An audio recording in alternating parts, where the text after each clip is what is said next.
Hello, this is Margarita Monet from Edge of Paradise, and you are listening to the Metal Pit Podcast. Welcome to the Metal Pit Podcast, where we delve deep into the albums and bands that shaped metal. Please visit us on our website, www.themetalpit.org, and you can find us on Facebook and Instagram at The Metal Pit. And we have a YouTube channel, which is at The Metal Pit 666. Which could be where you're listening to this podcast right now, because I've started to put podcasts on the YouTube channel, just the audio. My guest today is Kenneth. This is your second episode with me. Kenneth, how are you today? I'm good, sir. How are you, my friend? Great. We're going to talk. Our first podcast episode we did together was Anthrax Among the Living, which was 1980. What year was that? 1987, dude. 87. Okay. So we're going back 2 years before that, and we're going to do another thrash album, and we're going to do Exodus Bonded by Blood. Yes, sir. Which we will get to soon. But speaking of Bonded by Blood, today we are recording this on Father's Day. So I'm going to say, even though the episode won't appear till Wednesday, I'm going to say happy belated Father's Day to all the fathers out there that are living or that are past. Now, both our fathers have passed, and I thought we would just take a couple minutes to talk about, we're not going to talk about our lives with our dads. I mean, you can say anything you want, but mostly about what kind of music maybe they listened to, whether they influenced us at all or made us go the opposite way or whatever. So tell me about your dad and maybe the music that he used to listen to or whatever. Sure. Yeah, so my dad actually worked for Yorkville Sound, and they made speaker cabinets. So my dad was basically a cabinet maker. He was good with making cabinets and working with wood. So it was cool. So because he worked for this company, and they're still around. They've been around for I think over 40, 50 years. He basically met a lot of bands. So bands like Lighthouse, April Wine, they used to come in and get speakers cabinets made for their shows and for their tours and stuff like that. So for me growing up, I would hear a lot of that kind of stuff. So it's like more rock, it's like heavy rock. I mean, I guess April Wine is sort of more kind of hard rock vein. Yes. Very heavy. So yeah, I used to hear a lot of bands like that with my dad growing up. But my dad was also a huge Beatles fan. So that was one of the things that I connected with him, and I love the Beatles. So we had a connection there growing up with the Beatles. And my dad was a very, very cool guy to grow up with when it comes to music. And it all goes by, now with people getting into metal, like with their age and stuff, because when we were that age, well, there wasn't really heavy metal even going on when we were kids. I mean, necessarily like younger kids. So it wasn't going on. And then you might have older brothers. I know my older brothers listened to AC/DC and Led Zeppelin. And so that at the time wasn't really heavy metal, even though it kind of was pioneers of it, or some of the bands that were pioneers of it. But if you're 30 years old today, then your dad probably got you into metal, or again, if you had older brothers and stuff like that. Very, very true. Now, for me, I'm in my 50s. That's all I'll say. But my dad definitely didn't listen to rock music or anything like that. He just listened to country music mostly. And so I would always remember hearing Charlie Pride and Conway Twitty and the one that I know the most is Johnny Cash, and Johnny Cash is like the only country artist that my dad used to listen to that I thought was cool, probably because he always wore black, and well, maybe he didn't always wear black, but he wore black a lot, which is funny because he was a pretty religious guy, actually. But he had some cool songs, and you could see Johnny Cash kind of being maybe a metal guy. Actually, he did a cover with 9 Inch Nails, wasn't it? I think. Yeah. It's later on before his death. And he also did a version of Soundgarden's Rusty Cage. Yes, he did. Is that a Soundgarden original, or is that somebody else's song? No, it's a Soundgarden original. Okay. Rusty Cage. So I'm not sure how Johnny Cash got into Soundgarden. Well, Well, I think he was trying to do like just at the time to be hip, like okay. covering current That, songs. When that album came out, if I remember correctly. yes, that makes sense. So yeah, so I just remember in the house I grew up in, we had a pool table in the basement. We had an 8-track player, which tells people how old I am. And so when my dad was there playing with me, then of course we'd be listening to Johnny Cash or Conway Twitty.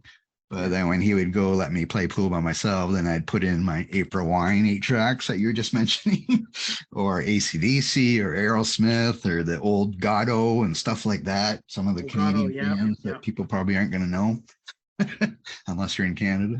Yep, that's true. So yeah, my dad never really influenced my music. And I think I was kind of afraid of my dad. I'm not going to get into all that. So I never even played. I didn't even want him to hear what I was listening to. Yeah, I Because I was afraid he wouldn't approve. But I'd always play it for my mom, and even though she didn't really care about it, but she would at least listen. Yeah, my dad would. I remember when I first brought in Among the Living home to listen to. My dad came in and remember he's like, "What the hell are you listening to? What is this stuff?" He didn't get it, but it was cool. He didn't like yell. He just like, "This is crazy shit you're listening to." Now my dad did. My first concert I ever went to, I didn't go with my dad or nothing, but I went with a friend, and my dad was coming to pick us up after the concert. So at least he did know where we were going or what we were doing. What was the show that you went to? Do you remember the show?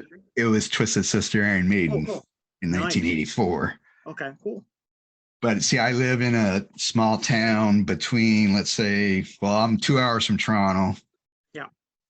And me and my buddy there was a bus tour to go to Toronto to see us. So we had to go to London. Or maybe my dad dropped us off, and that was it. My dad did. He took us to London and dropped us off at the bus station where the bus tour was picking us up. There was 2 buses of heavy metal people going to Toronto to watch the show. So yeah, my dad did drive us there and drop us off. Nice. Well, that was cool he did that. Pardon? That was cool that he did that. Yes. And I think we were going to get my other friend's dad or something or mom to come get us after. So that was the deal. My dad took us there and somebody else is going to come get us after because we didn't have cars or nothing like that. So anyway, we took the bus tour and did all that. And then came back, and just a quick little story here is we couldn't, what was it? Because we had to call my friend's mom to tell her where we were. And we went into this mall. And then, because we were pretty new to London, Ontario, too. London, Ontario is like 300,000 people at the time. It's bigger now. But we went into this mall, and I think his mama said, "Where are you?" And we says, "We don't know where we are." So we went back out in the street to look at the street signs. And then the mall, we couldn't get back in. The mall was locked.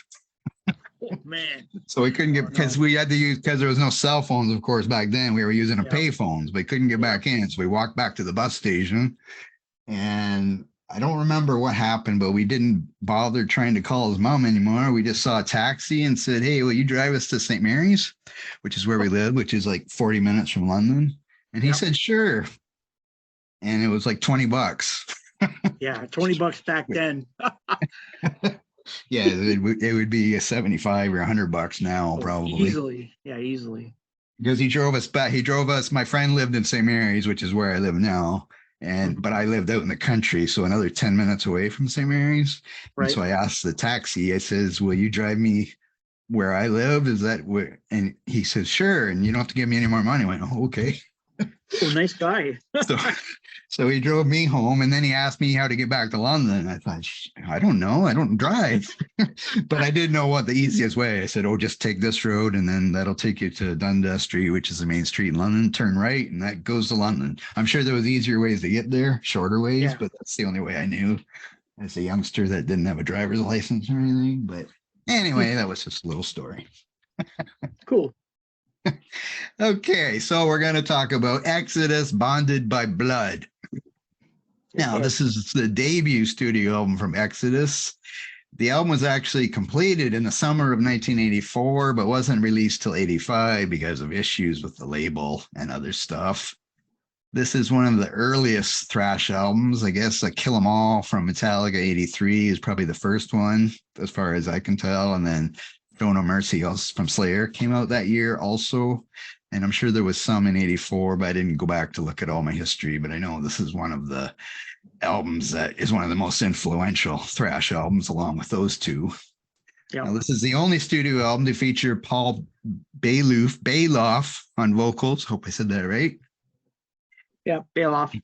And he did appear on one. He did return to the band in '87. I have that in here somewhere. And he recorded. He was the singer on a live album, but he never did another studio album because he was. I don't know if he was fired again or what went on there, but supposedly he was fired just for musical differences. I'm sure there's more to it than that. But anyway, but I do like his vocals on this album, but we'll get to that in a second. In 2008, they re-recorded this album with the current lineup, which had two original members, which is the drummer Tom Hunting and guitarist Gary Holt. And that album, it was titled Let There Be Blood. And we talked about this before the podcast, and I did give it a quick listen, but it's not the same without Paul singing. No. And it's really unnecessary. I don't really understand why they did it. I don't really understand that. I know you said that you don't like re-recordings of albums anyway. And what's the point? Especially a classic album. I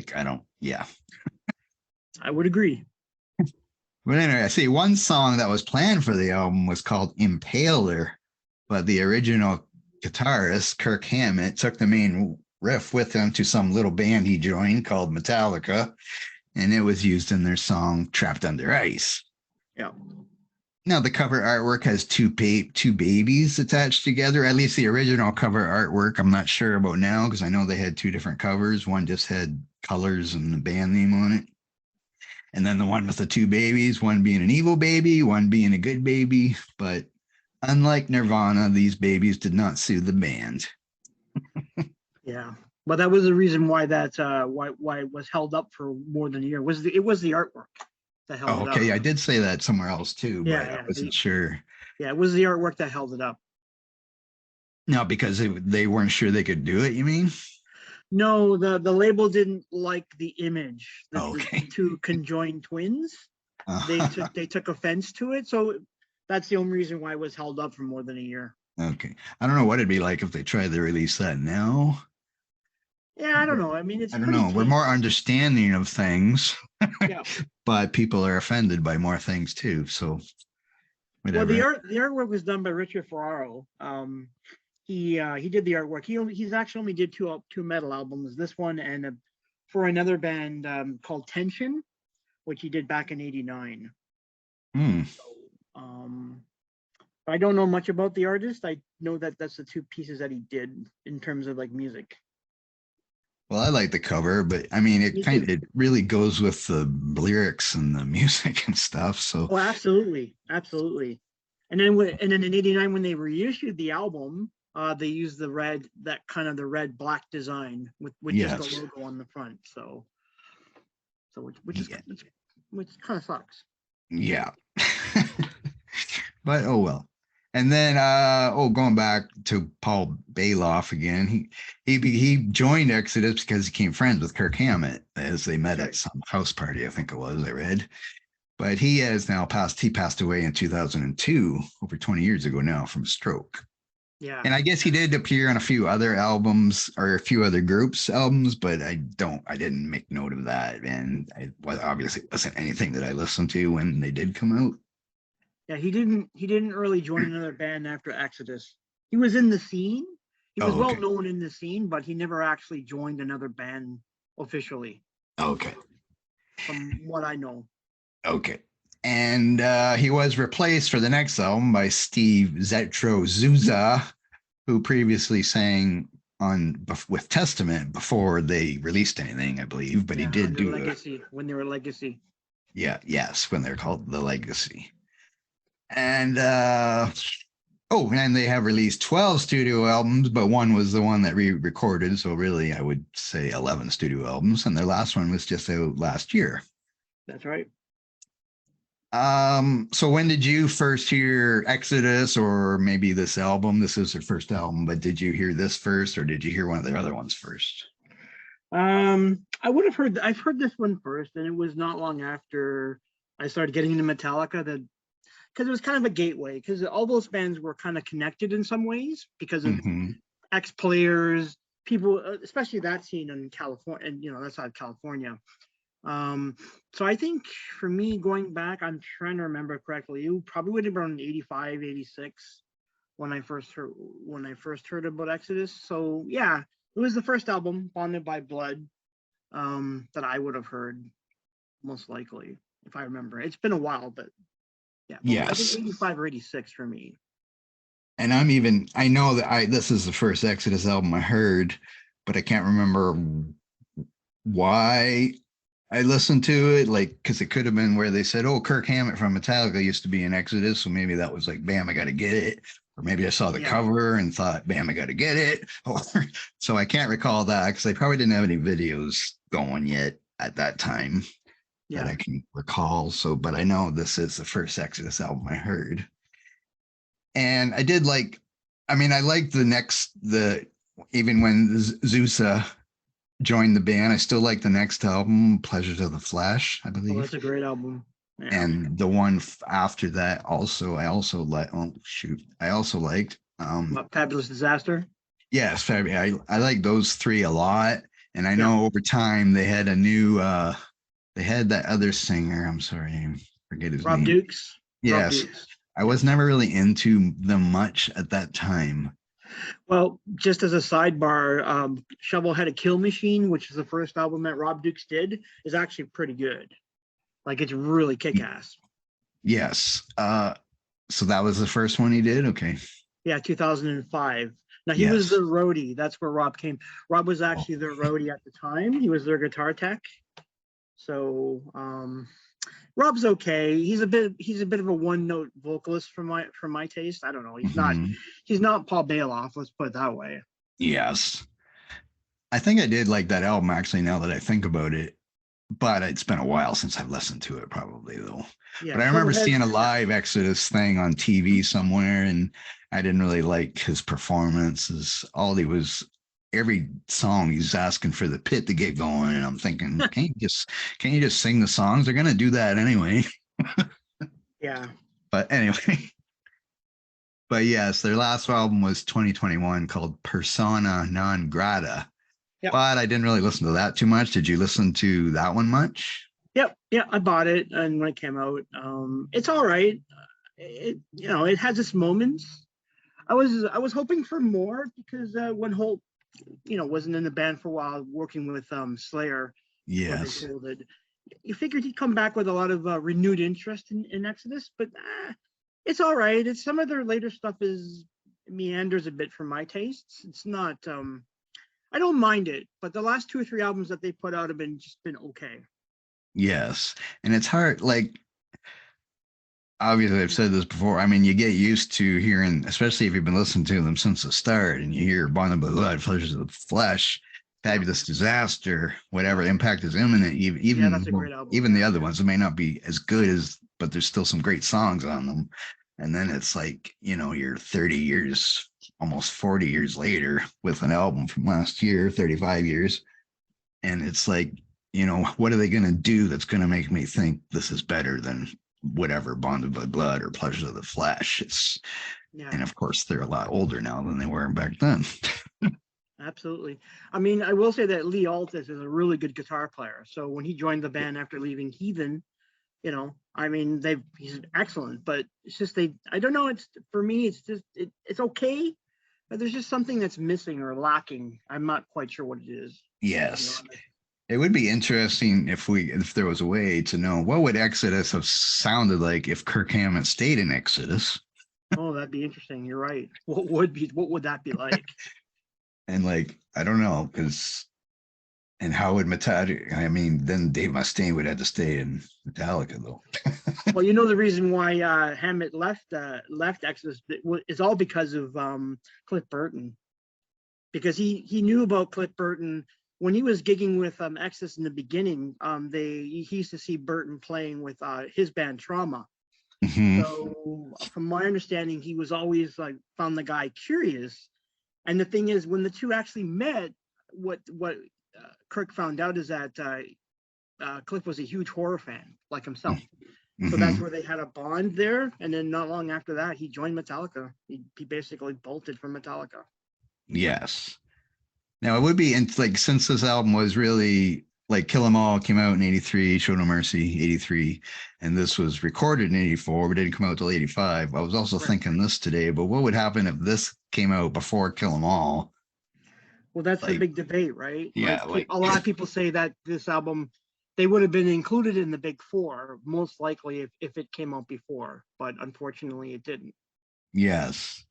Yes, I know. I read where they're probably they would be the fifth if there was a big five, I guess, or whatever. Yeah, along with Testament, Yes. But in I my even mind. think I like this album better than Kill 'Em All, but of course Kill 'Em All started it. And so I'm sure they got some stuff from that.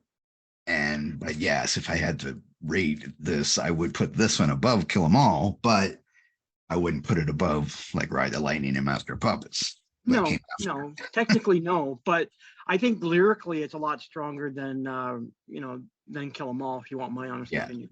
Yes. I think Okay, before we lyrically, talk about lyrics, let's just start sure, talking about the album then. absolutely.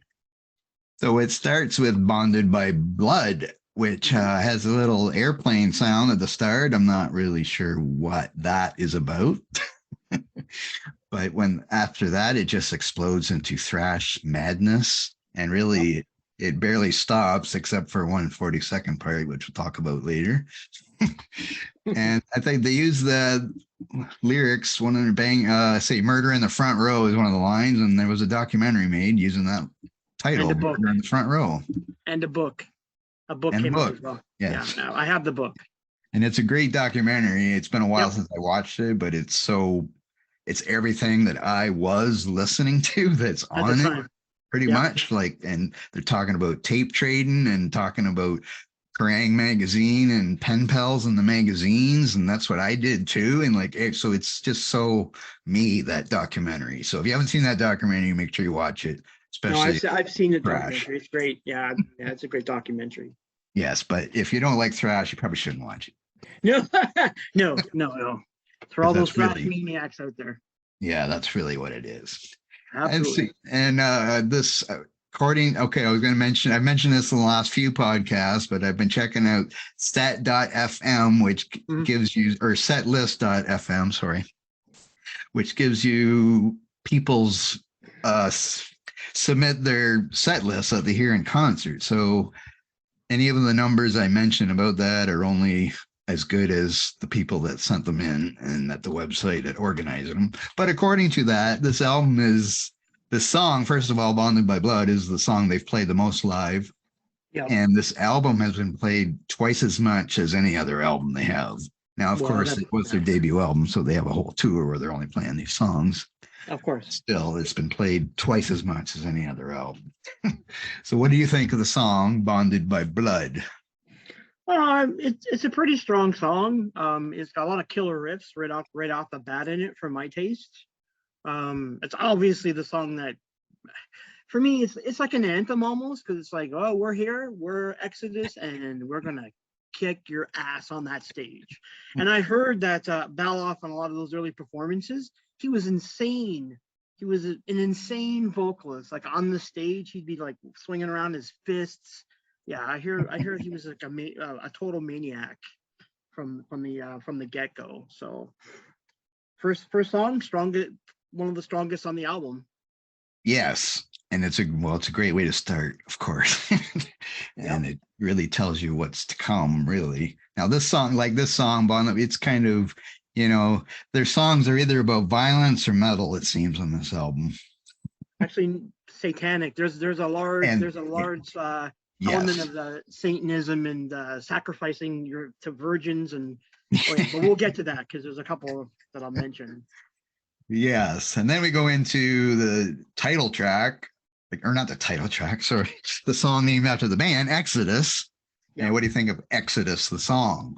Again, it's strong. It's probably equally as I can't say there's not a bad track on this album. Again, a lot of killer riffs. And I've noted or read a lot that people were saying this album is just chock full of riffs. And the riffs on this song are actually probably the strongest I felt out of all the tracks, for me Yes. personally. And the lyrics aren't very nice, as they do say, kick in your face and rape and murder your wife. But, Yep.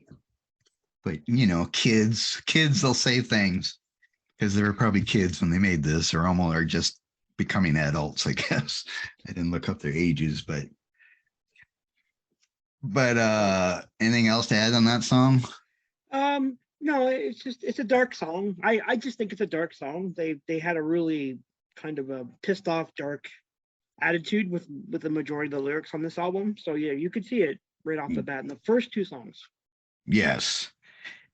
And then the third song is called "And Then There Were None."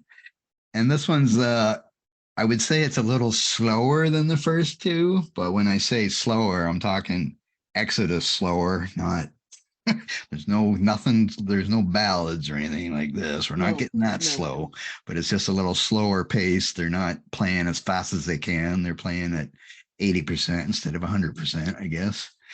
And of course, this song is really about the end of the world from war. And of course, as you mentioned, Satan is mentioned in this song. And there's a great Satan growl in this song too. Or I don't know if it's a Satan growl, but that's what it sounds like to me anyway. What do you think? Yeah, this is the vocals are where I think stand out the most on the song. And obviously, like, he had a vocal style that's almost bordering on being early death metal or proto death metal at the time. So I kind of compare him a little bit to Jeff Becerra from Possessed. Very similar, although not as harsh, but he had this really high shriek in his voice that really, really gives a much more melodic feel here than on what you would get, say, on Possessed, which is almost, I think, more death metal than thrash. But here it's very unique for me, and that was when I really noticed it. Like, wow, he just, oh wow, it's incredible shrieking sound with those vocals. That's the big standout for me on the song. And I love the growl he does do, and that is like sounds like a death metal thing, like you say.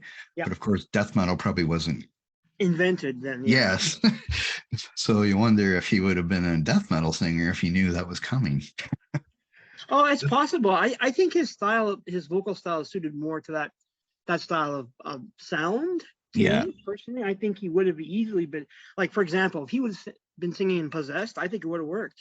Yeah. Like, I think he would have been perfect along in Possessed. And also, I forgot to mention, Bonded by Blood, the song, that's their song they've played live the most times, according to this website. Okay. And this one is actually their 8th most played song, that one. Okay, I could see that. Yeah, I could see that. And then we go to their 5th most played live song, A Lesson in Violence, which, well, I'll let you talk first on the song. Yeah, this song is pretty strong. Again, what I pick out of it is the very, very harsh vocals. Again, it's almost close to being death metal in my mind. Like, that's what I'm almost getting out of all these songs. It's like, whoa, they have a really, really serious tone. And I'm convinced if this album came out before Kill 'Em All, I think, yeah, that would have been a lot different, because Metallica didn't have that kind of same, I guess, that same bite. Like, their songs were cool. Yeah. But these guys, Exodus, their bite, the songs themselves, like, they were really pissed off. It's what you can tell by all the songs. So pissed off. Yes, the lyrics are more pissed off than, Metallica had some aggressive lyrics, but yeah, they weren't into saying, like murdering your wife and stuff in that other song. And Beloff wrote this song. He's the sole lyricist on this song as well. Yes. And did I mention that? Oh, and yeah, what I first wrote down about this song is like, this song is a lesson in thrash, not just violence. Yep. But yes, it engulfs everything this album is about. A bunch of these songs all engulf the same thing, killer solos, speed, riffs, and, lyrics about violence, of course, because this is a lesson in violence. Absolutely. And I did mention that, yes. Okay. And then we go to Metal Command, and we can guess what this song is about. It's about metal, of course. Yep. And it's the one song that he didn't write, actually, believe it or not. Okay. I didn't check out all that information. But I love that they have a wall of sonic lyrics, a wall of sonic sound with amps turned up to 10. That sounds like Manowar there, but anyway. Yeah, yeah, I could see that. It's not the one song. I think it's an okay song. I don't know. I could actually skip it, to be honest. Yeah, I read somewhere else where they just said this is, I mean, it's just another, like, it's hard. There's a space between songs, but some of them, it's just like, bam, fast as you can. You know, this song's not about violence, it's about metal and putting your fists in the air and thrashing everywhere Yeah, or whatever. exactly. And then the other night I was watching Piranha 3D, the horror movie, Oh, or yeah. kind of Oh, horror I movie. love that. Yeah, I love that movie. It's great. And this song should have been played during every attack by the piranha, because of course this song is called Piranha. Yes, sir. You got it. And it's interesting lyrical content again by Baloff, actually, Mm-hmm. because it's sort of like obviously the song it's a piranha. It's about piranhas, which I think is interesting because what thrash metal band would write a song about piranhas, which you wouldn't think when you think about it, but Yes, but or writing a song about fish. exactly. But demonic fish, because if you read those lyrics, it's almost like it's a demonic. They sort of equate the idea of a piranha as a demonic force that can't be stopped. It's Mm-hmm. just ravage, savage, and the whole song. And even with the riffs, like the riffs are really strong. A lot of a galloping chug for me, Mm-hmm. and it's so strong and it's perfect. It's a perfect song for Baloff to write. I think it just, yeah, that has a lot of, pardon the pun, but it has a lot of bite. Yes, that's a good one. But yeah, if you're gonna watch that movie Piranha 3D, if you've never seen it before, make sure you listen to the song first, Yeah. or maybe play this during each time that the piranha in the movie are attacking. Yeah. Now, maybe not Piranha 3DD because that was a little bit. Nice pun But there. anyway, yes, it's just a coincidence that I watched that movie the other night, and then yeah, Well, that's it's so like the funny. people that made the movie listened to the song. I don't know. Maybe they did. Maybe. Yeah. You never know. You just never know. Maybe they did.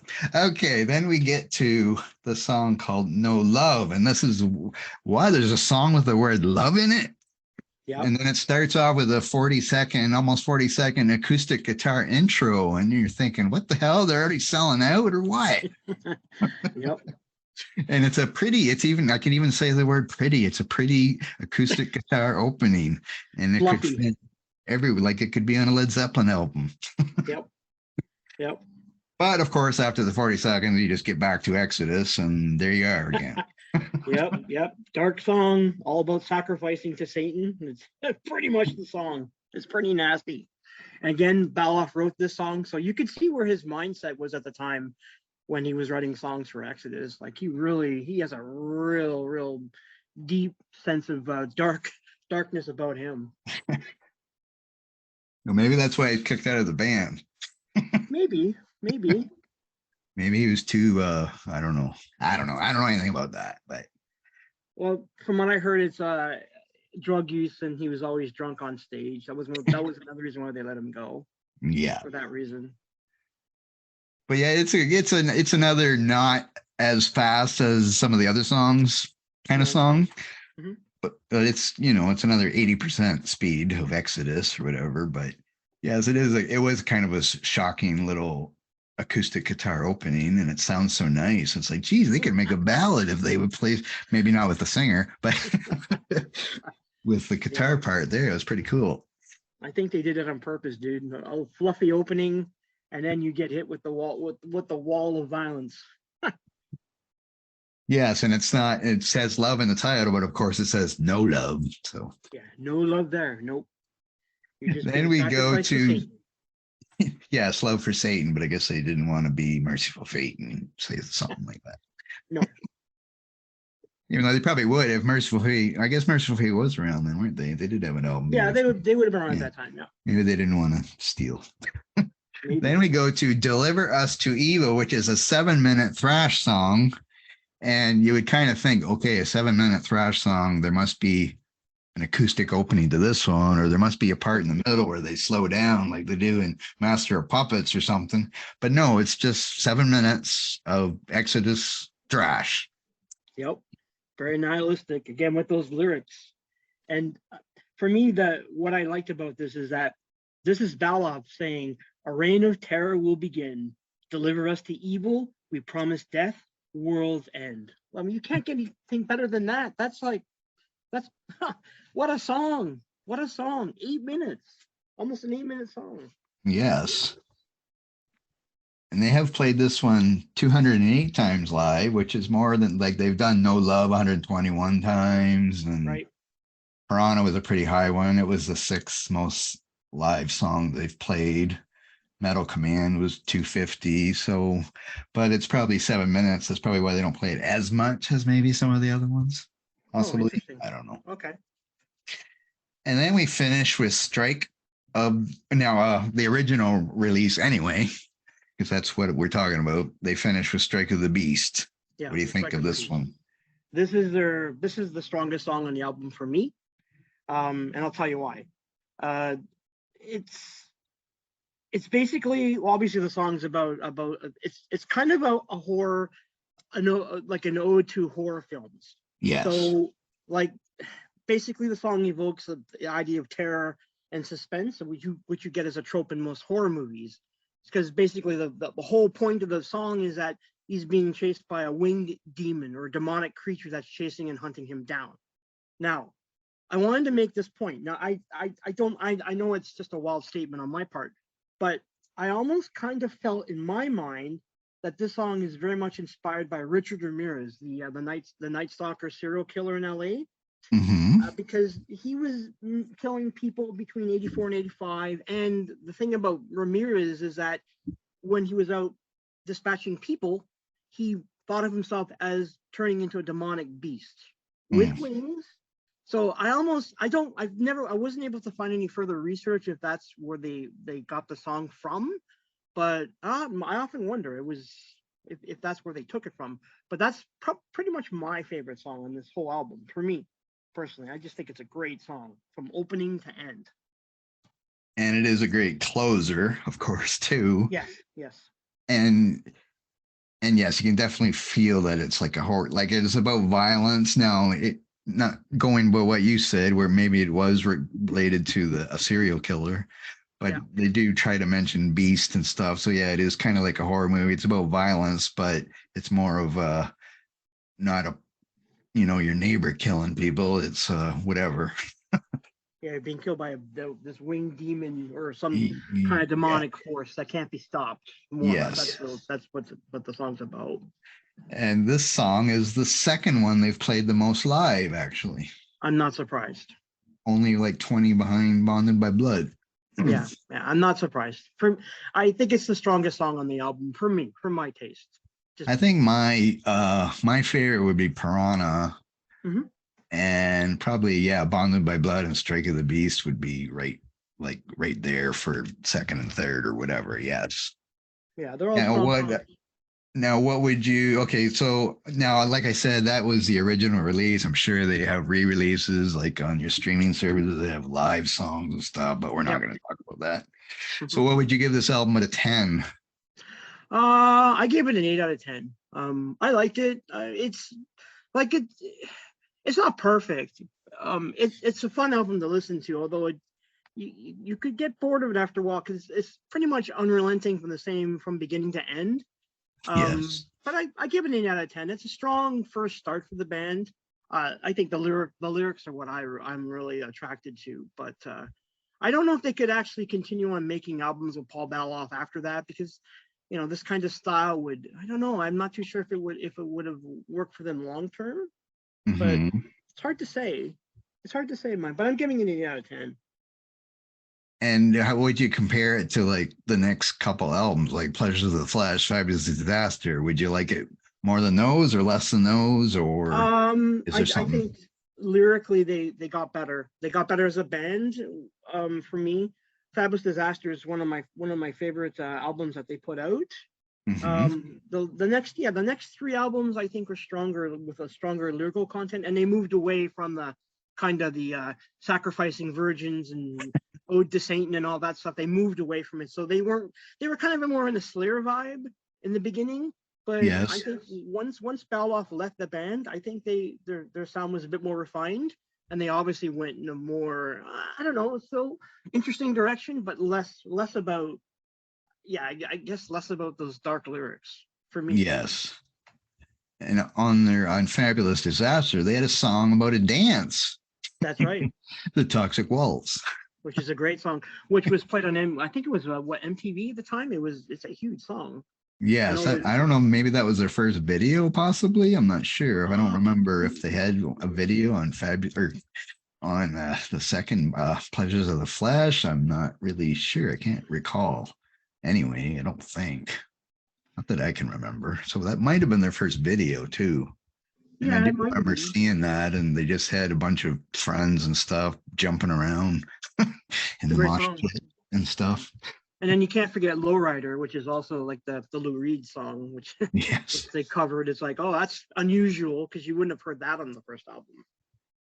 No. And I knew that song too before I heard Exodus do it, because sometimes you get some, and I'm not sure why, probably because I used to get K-Tel records. You know what K-Tel records are? Yeah, I remember K-Tel records. Yeah.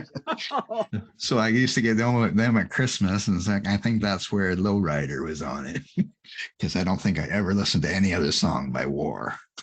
Yeah. By Lowrider. Yeah, it's a good song. And Cajun Hell's a good song on there. Oh, and Cajun Hell's that great. had your little frogs going off, and and Verbal Razors and Open Season. Yes, that's a great album too. It would be tough to. Yes, that's one of my favorites, Fabulous Disaster. But anyway, I would give Bonded by Blood, I'd give it a 9, I guess, is what I'm saying. Okay. Yeah. Cool. I was thinking 10, but then I did think about a couple, like you say, a lot of them are just like they're the same songs, they're just, different riffs, different solos, but it's one speed pretty much. There's like 2 speeds of the album, semi-fast and fast. That's true. Now, have you ever seen Exodus live before? Yeah, I've seen them live with Megadeth back in 2004. So this was just Zetro was still in the band. This is just before he left again, and then they brought in Rob Dukes.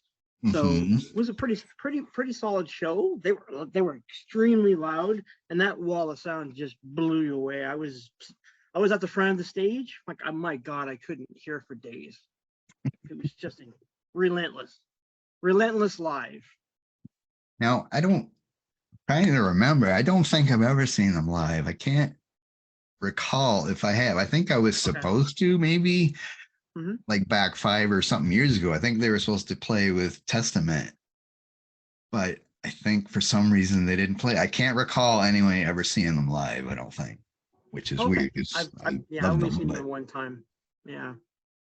Okay, so that's it with there. But now we're going to do, like the most recent podcast, we've been doing our top 10 albums from the year. So we get to see where this album that we're talking about fits in our top 10, or if it even fits at all, because 1985 was a pretty good year for metal. Yep. And I'm going to let you go first, and you can start at your number 10 and work your way to number 1. And you can say a little about each album if you want. You don't have to. If you want to say something, you can. Sure. So, all right. So my number 10 is Yngwie Malmsteen's Marching Out, because I love the guitar work, and I was a big Satriani fan. So when this album came out, I was like, whoa, huge guitars. Love it. I love that album. And then we'll go to my number 9, which is Creator's Endless Pain, one of the most unrelenting thrash albums for the time when that album came out. So if we're talking like thrash, you got to have a Creator. It never lets up. It never ever lets up. Very primitive, but for me, it's one of those albums that I totally. Sorry, what was the album title? Did you say? Endless Pain, Creator. Okay. So I had License to Kill, which I don't remember what year it was, but I never really listened to Creator except for that album that I got because I heard a lot about them, but I never really got into Creator myself. They're one of my favorite bands. I love Creator. And then number 8, I'm picking a Razor album. So actually, I'm picking Evil Invaders. Now, I mean, for me, I had a couple of buddies who were really into Razor, and I wasn't at the time, but they kept on asking me, "Yeah, listen to this album, listen to this album." So I did, and it grew on me. So I actually like Evil Invaders, actually. So it's my number 8. My number 7 is Overkill's Feel the Fire. Again, I was a huge Overkill fan, so like their first album is still pretty strong in my mind. Number 6, of course, it's Slayer's Hell Awaits, which again is another, bona fide, powerful hit album for those guys. It's their start of their huge career. And then number 5, I have Megadeth's Killing Is My Business. I like this album a lot. In terms of their discovery, it's not one of the ones I remember entirely, but I didn't mind it. There's a bunch of songs that I actually did enjoy from their first album. Yes. And number 4, Motley Crue's Theater of Pain, one of those albums that I just absolutely loved from start to finish. It was I was in high school, had that album and totally loved it. And number 3 is of course Celtic Cross's To Megatarian, which I was a huge Frost fan. Love that album. And I know most people will say that is their best album ever. That's the only album I own of them. Oh, yeah. I own all their albums.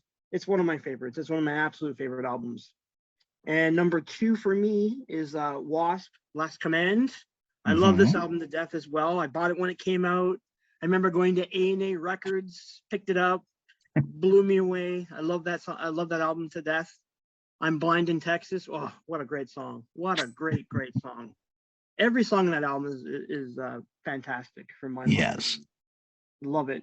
And then my number 1, of course, it's going to be Destruction, Infernal Overkill. One of the bands that I was introduced to in high school. A couple of my buddies were into Overkill. I've never heard of them at that time. And then it was like, hey, we got Overkill. And when I heard that, I was blown away. It blew me right away.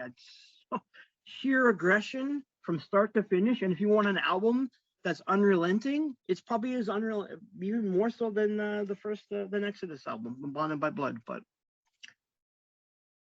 okay, yeah, and Bonded didn't even make your top 10. Sorry? Bonded by Blood didn't even make your top 10. It actually would be my top 10, but I figured since we're doing a top 10, I just pulled up 10 albums. And then for honorable mentions, just sure. Quick. Possessed 7 Churches, Dark Angel. That's one of my favorite bands. And I know you mentioned not doing live albums, but I still have to mention Live After Death. It's still, to me, I bought it when it came out, and that album still blows me away. I know it's not part of the criteria here, but I have to mention it. Well, yeah, I saw that album came out that year, so I did make a note of telling you don't pick a live album. Yeah. But yes, I knew we were going to mention it anyway, because the first 2, the one that I mentioned, I saw, like Iron Maiden, Twisted Sister, that's what it was, a Live After Death tour. So yes, it's a special live album for me too, just for that sense, because that's the first tour that I've seen them play. So yeah. So yes, and I know that is lots of people's favorite live album, heavy metal album, and Iron Maiden has so many live albums, but I think that is their best one. Yep. Okay, so my top 10 here, I'll mention a few honorable mentions first. I had 2, like Razor had 2 albums that year. I think I liked Executioner's song better, just because the song Take This Torch, I just love that song. Okay. But that's on that one. But yeah, so they had 2 albums out that year. And then there's a few Canadian bands in here. Thor had an album, Only the Strong, Helix, Long Way to Heaven, Kick-Axe, Welcome to the Club, and probably nobody's ever heard of Kick-Axe, hardly, unless you're Canadian. And yes, Overkill was one of mine. I have Killing Is My Business as an honorable mention. I just didn't get it in my top 10. Raven had Stay Hard. And I really like Rat's first album, and then Invasion of Your Privacy was their second album, and I still liked it, but not good enough to make it. And Grim Reaper's Fear No Evil also came out that year. Oh yes, yeah, that's a good album. Now I think we only matched about 3 or 4 here, so I'll go number 10. I got another Canadian band, Exciter, Long Live the Loud. Nice. Their second album, because I really loved Exciter. I mean, I love the fact that there was Canadian groups playing thrash, and I know if they were an American band, they would have been just as big as Exodus and Metallica and all these bands. But since they're in Canada, I think they're a little held back because of that. But yes, I love that album. Number 9, I guess this is hair metal. I don't know how do I have a hair metal album on my top 10 list, but it's Dawkins under Lock and Key. Oh no, that's funny. I was gonna put that was actually one I was going to put on my list because I love that album too. But yeah, I mean, there's a couple of lame songs in there, of course, that you always get from these hair metal bands that I don't want to hear. But some of the songs like Lightning Strikes or whatever, they're just awesome. And you can tell how good a guitarist George Lynch is and stuff like that. So yeah, so it made the cut. Cool. Number 8, I got Slayer, Hell Awaits, just like you had Slayer. 7, I got Wasp, The Last Command. Cool. I did love the first 2 Wasp albums for sure. And yes, Blind in Texas. I have a single of that somewhere here, vinyl single, Blind in Texas. And Animal was probably a B-side from that album. I think it was actually, I'm not sure if it was that album. Animal? I think it was. Or was that maybe that was the first album? I can't remember. Doesn't matter. Number 6, I got Halloween's first album, Walls of Jericho. Nice.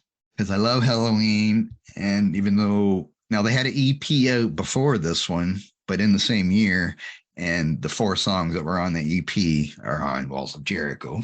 Yeah.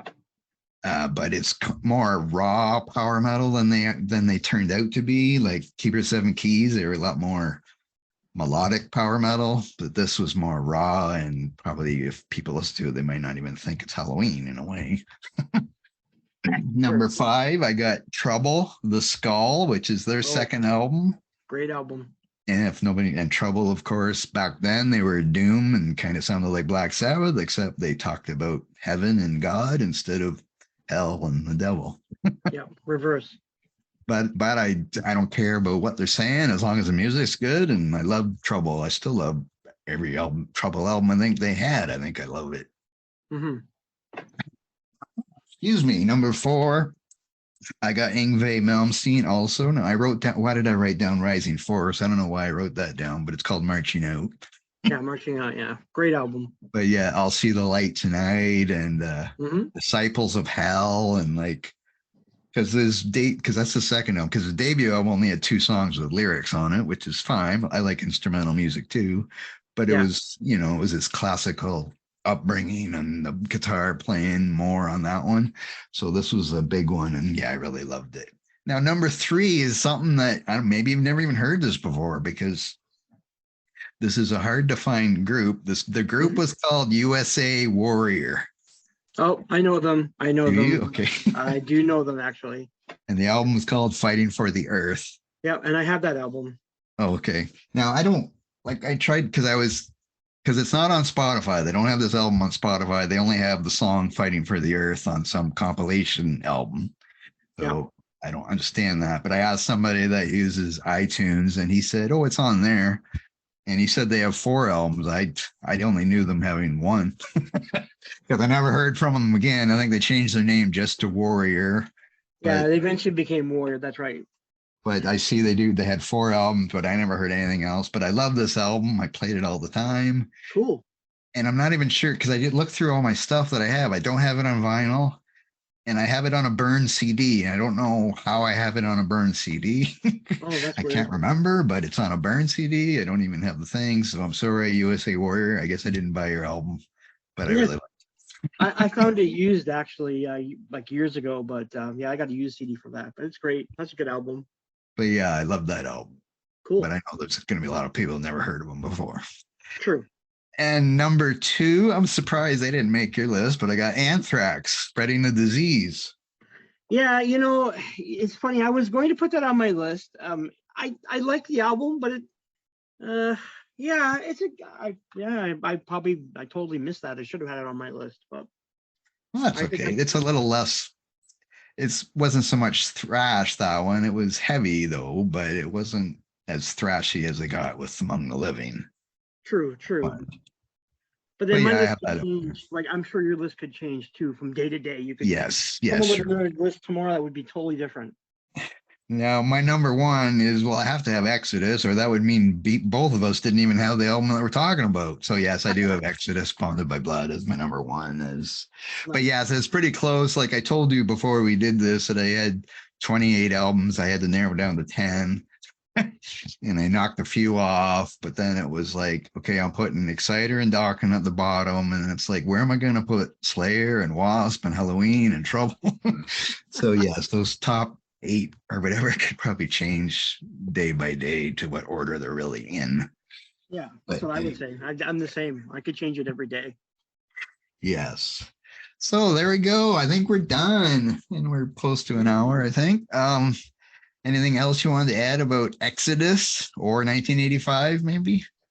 1985 was a really good year for music. It was the start of, I guess, really the start of this thrash scene based on the albums that we mentioned, especially on the German side, because I was really big on the German side. So, you already have like Destruction, Creator, Sodom was in there. I think Tankard as well was on its way too. So they didn't probably get as much airplay here in the States and in Canada, but I was aware of those bands at the time. So yeah, I think for me, 85 was the start of the thrash scene in general, like more of on an international level. Yes. I mean, yeah, there was a lot. Like Artillery had an album, Yep.